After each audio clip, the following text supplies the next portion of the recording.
Maraming salamat. Ako si Allen Double Alpha Alcedo ng Balitang Roma Online. Mga isang linggo na po ngayon at ating nalaman, narinig ang resignation ng ating Santo Padre, the Pope Benedict XVI. Kami po ay dito sa Roma at may mga damdamin sa nangyaring resignation ng ating Santo Papa. Kasama po ang aking mga kapatid sa banal na pag-aaral, sina Sister Baby, Sister Ellen, at ang mga kapatid po natin na katatapos lang po na dumalo sa aming lingguhang altar. Sister Ellen, ano po ang iyong naramdaman at ano yung masabi sa pag-design ng ating Santo Papa na hanggang Pebrero 28 na lang po siya?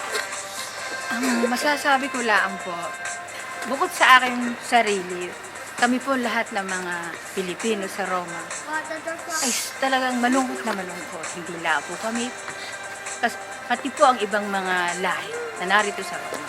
Pero sa akin po sarili, naramdaman ko po na sa sarili ko, at sa ngayon po, sa totoo lang, nanginginig ako para bagang may nagsasabi sa akin na ang Santo Papa, ginawa niya yung pag-resign na yun. At sinabi din po naman niya na kaya niya ginawa dahil para sa ikabubuti ng simbahan. Bago po niya ginawa yung kanyang desisyon na yun, siya po ay alam natin, si Santo Papa, si Isa Holy, nag-reflect siya, nagdadasal siya, nagbiditate siya, para sa akin po sarili, with the will of the Holy Spirit, yun ang kanyang dapat gawin. Sa kuradyo niyang ginawang ayon, maraming nakakaintindi, maraming hindi nakakaunawa. Pero sa akin po sarili, ginawa ng Santo Papa yung sa kanya ring pagpapakumbaba, humility, na tinanggap niya sa sarili niya na hindi niya kayang gawin. Nawala na siyang porsa sa kanyang being a Pope. Pero ang akin po lang masasabi, kung sino man po, at sabi nga po, bago dumating ang Easter Sunday, ay pipili tayo ng panibagong Papa. Kaya sana po, lahat kami na mga Pilipino dito sa Roma, ipagdadasal po namin na sana po kung sino ang gusto ng ating Panginoon, alam naman po natin, pag napili ni Papa, ay that is the will of the Holy Spirit, na alam natin ang ating pong Panginoon. Kaya po, kailangan po namin ang dasalin niyo. Yun lang po ang aking masasabi. Salamat. Naapektuhan ba ang inyong pananampalataya bilang Katoliko sa nangyari? Hindi naman, pero hindi naman. Ganun pa rin, sabi nga, tuloy pa rin ang buhay. Pero, yun nga, palaisipan sa amin yung bakit nangyari. Kayo po, Sister Ellen, naapektuhan ba ang iyong pananampalataya? Hindi ako naapektuhan doon dahil sa akin, kung ginawa ng Pope yun, dahil mayroon siyang librong sinulat.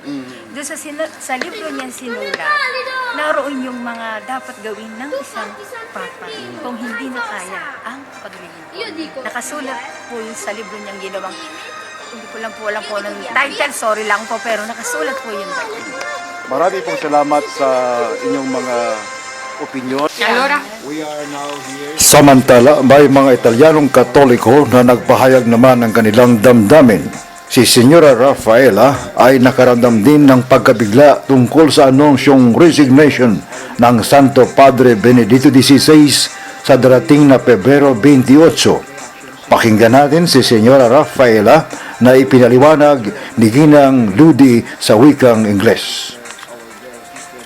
Can you interpret that, Sister Ludi, for Signora Rafaela, my question?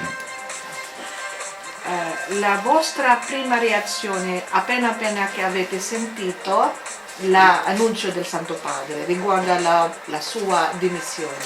È stata una reazione di stupore, di incredulità. And what is your opinion after knowing that the Pope resigned? Dopo di questa, la prima reazione che lei hai avuto, allora lei pensava proprio un'opinione vostra, così? Sì. E ho pensato poi che il Papa avesse fatto questo gesto dopo aver lungamente pensato e per un gesto di grande umiltà e di grande intelligenza, comunque per il bene della Chiesa.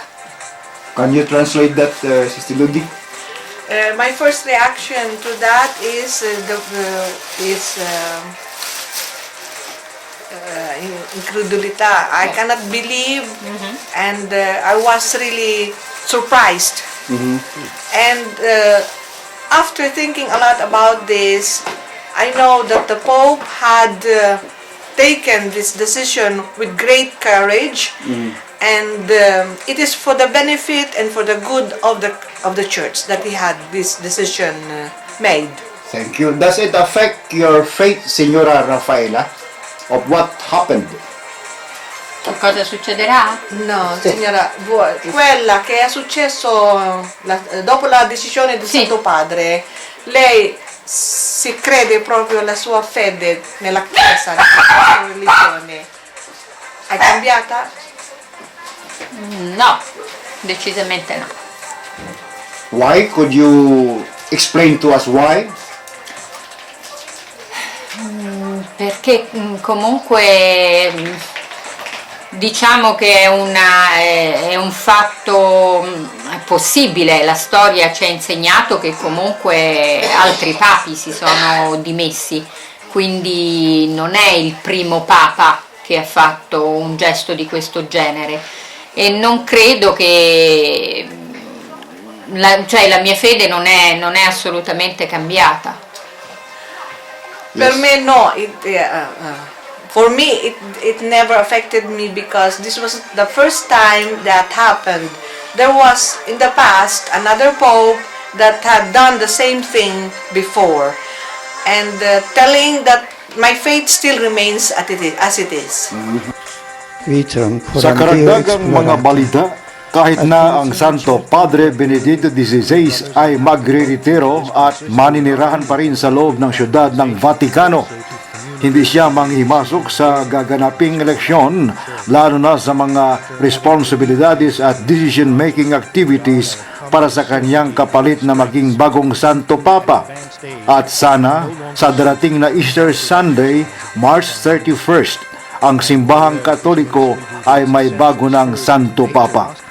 Ipinaliwanag ng Santo Padre na kulang na ang kanyang lakas upang gampanan ang mga tungkulin bilang Papa at dahil dito ay nagbibitiw simula Pebrero 28 para sa ikabubuti ng simbahang Katoliko.